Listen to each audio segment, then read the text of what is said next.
ایک انہوں نے کہا کہ برے کی برائی بیان کرنا کیسا ہے۔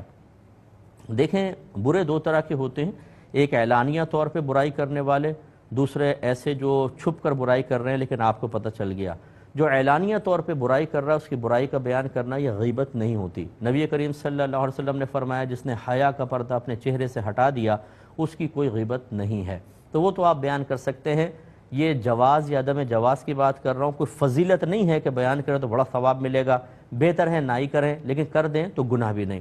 دوسرا وہ شخص جو چھپ کر برائی کر رہا ہے اور آپ کو پتہ ہے، اس میں پھر یہ دیکھنا ہوگا کیا اس کی برائی کا اثر مسلمانوں تک پہنچ رہا ہے، لوگ اس کے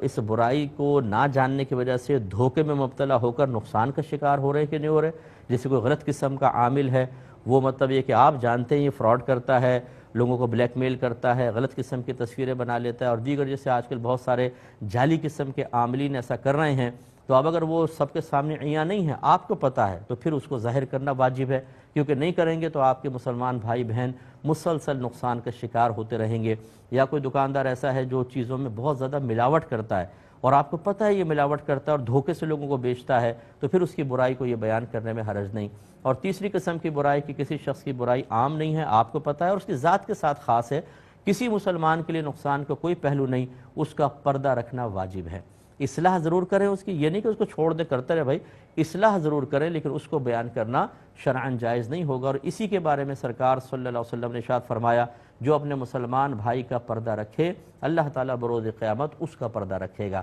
اس کی اصلاح اچھے انداز سے کریں لیکن بیان نہ کریں۔